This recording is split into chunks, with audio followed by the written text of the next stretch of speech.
Cool. So we're gonna wrap it up here, guys. So just remember, like I said, um, when it comes to owning the failure, when it comes to owning the failure, there's a couple steps with it. The first step is admitting what happened, just objectively what happened. Objectively, what happened? I burnt the dinner. I didn't pay my bills. I got bad grades. Whatever the case may be, you just got to number one, just say what's going on here. Number two, you've got to find the root causes. Why am I getting bad grades?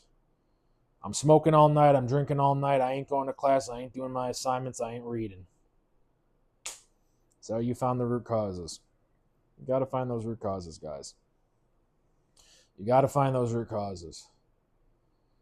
And then I would say within those root causes, there's a sub process. There you go, a sub process of saying, okay, let me just start coming up with every feasible option.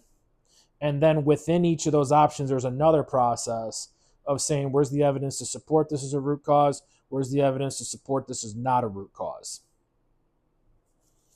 And if you can apply that evidence for, evidence against, if you can apply that to all of your root causes, eventually you're going to be left with the correct one.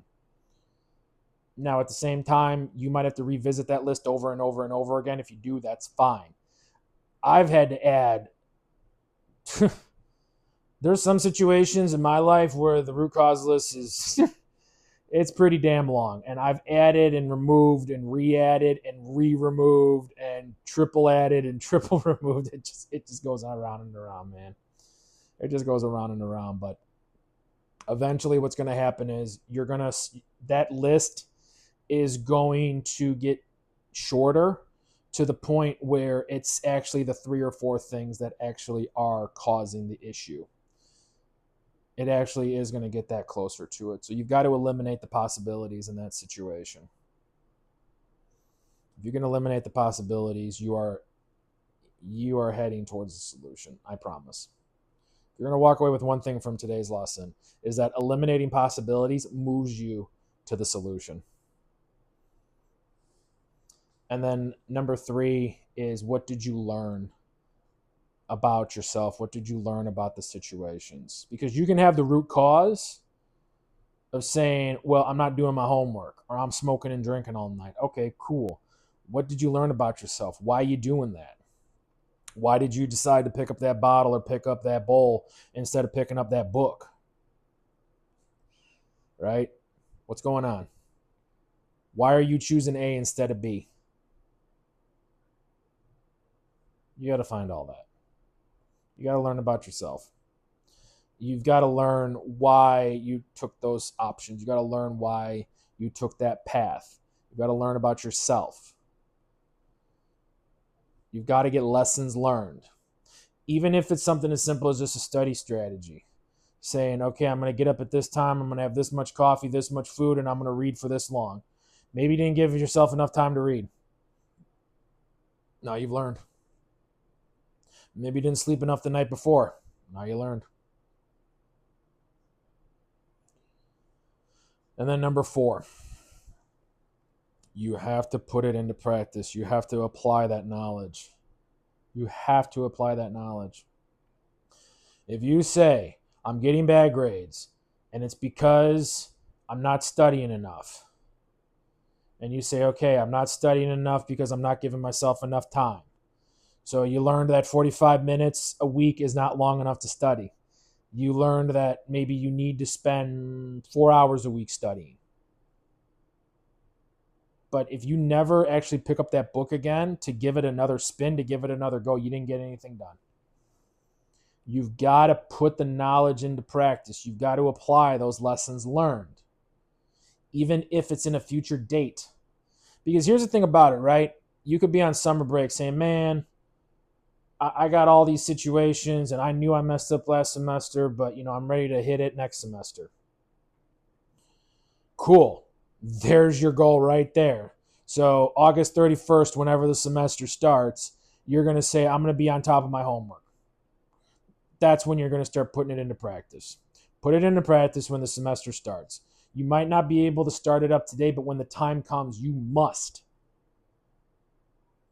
And if you don't know when you're going to have an opportunity to apply it, please come up with a plan to get to that point. Saying, listen, I'm not in school right now, but about a year and a half, I should have enough saved up. I can go back to community college. Okay, beautiful. You got a plan. You got a goal. You got an outcome. You got a destination. My Lord, you got to know where you're going. Even if you don't know where you're going, just come up with a rough sketch saying, okay, I think I want to head that way. Instead of just spinning around. So, like I said, those are the 4 steps to owning a failure. If you guys noticed, and this might be a little too metaphysical here, but if you guys noticed, you actually transform that failure into a victory. You transform that failure into knowledge. You transformed that failure into moving you closer to the actual solution. So when you can take your L's, when you can take your setbacks, when you can flip them around, man, you are really heading in the right direction. Because if you say, my objective is to get good grades, and you found one of your failures was not studying correctly, if you've eliminated that possibility and you've actually flipped it around into how to study effectively, now you're moving towards your goal of getting good grades, right? So the goal is to get good grades. The challenge is you don't know how to do homework correctly. If you're able to find a way to do homework correctly, you're actually moving towards good grades. So that's what we're going to walk away with from today's lesson, is that you can transform your losses. You can transform your failures into victories. You can transform them into a step towards your goal, a step towards your future, a step towards your wholeness and completeness. So, like I said, guys, you got to own your failures. You've got to own your failures, because once you see your failures and you really see them, like, man, this is ripping me up inside, and I'm letting it rip me up inside because I need to get rid of this. I need to get this under control. If you have a goal of getting good grades and your failure is you don't know how to study correctly, you can transform that failure into a strength. You can transform that failure into an asset. You can transform that failure into part of your power, which will then move you towards your goal of getting good grades.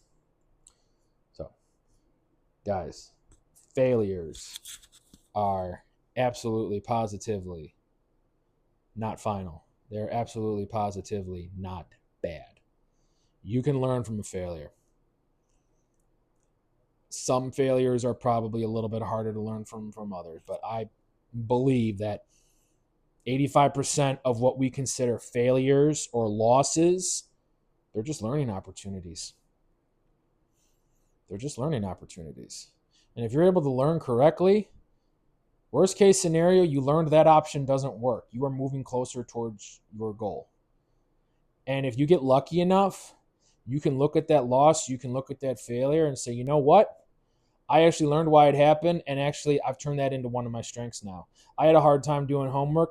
I'm knocking out my homework. It's A1. You're now moving towards your goal.